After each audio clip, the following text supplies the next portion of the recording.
next piece is done.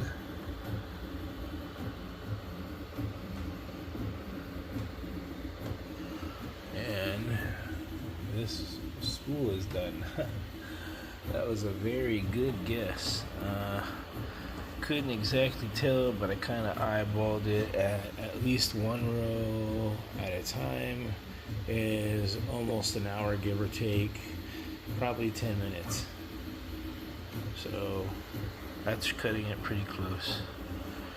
Anyhow, awesome.